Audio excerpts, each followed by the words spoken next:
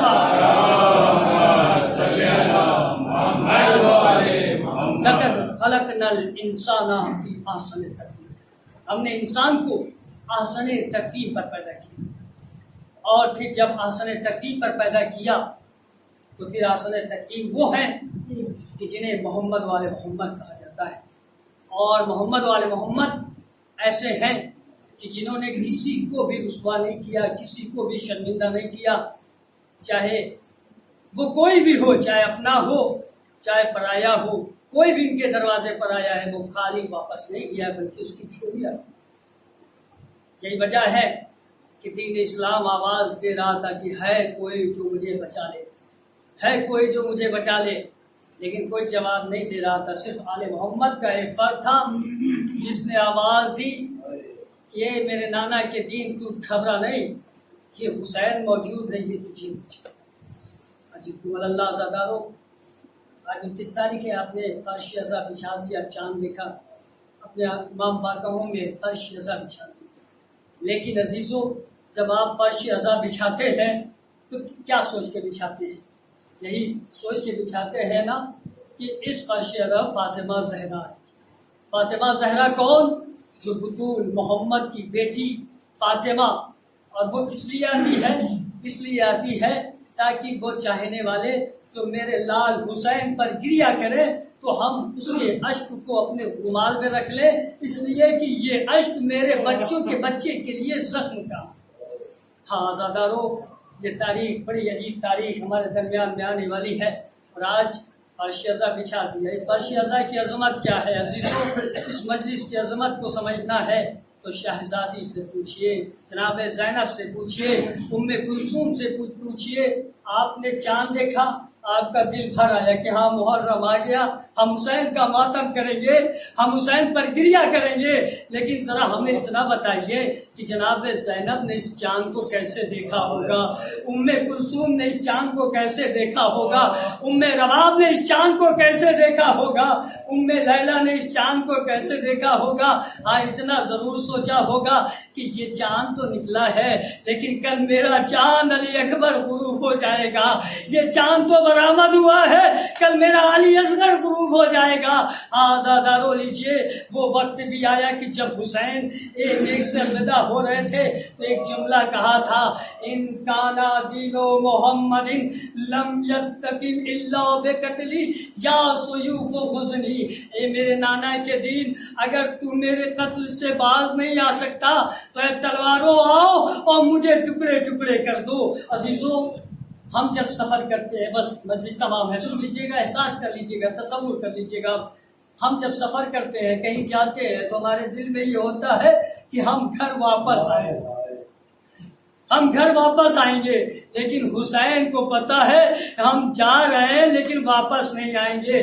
یہی وجہ سے ہے کہ اپنی ماں اور اپنے نانا کی قبر پر آئے، سب سے پہلے اپنے نانا کی قبر پر آنے کے بعد اپنے کو نانا کی قبر پر گرا دیا، نانا ارے تمہارا لاڈلا حسین جا رہا ہے، اے نانا جو حسین تمہاری قبر پر چراغ جلانے آتا تھا نا، اب وہ آپ کی قبر پر چراغ جلانے نہیں آئے گا۔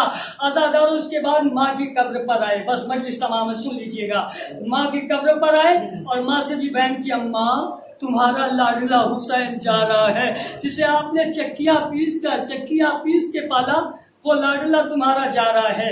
لیکن عزیز و تاریخ کہتی ہے کہ جب حسین اپنے نانا کی قبر کی طرف جا رہے تھے تو ایسے جا رہے تھے جیسے زمین اور آسمان کا شہزادہ جا رہا ہے. اپنے بھائی کی قبر کی طرف جا رہے تھے تو ایسا معلوم ہوتا تھا جیسے کوہ ابو کا، جیسے کوئی آسمان کا ستارہ جا رہا ہے، کوئی بادشاہ جا رہا ہے.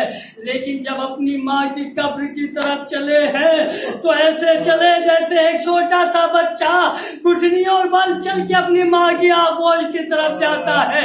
اے میرے لال، ارے تجھ سے پہلے تمہاری ماں کربلا پہنچی ہوگی، تیرا انتظار کر رہی ہے.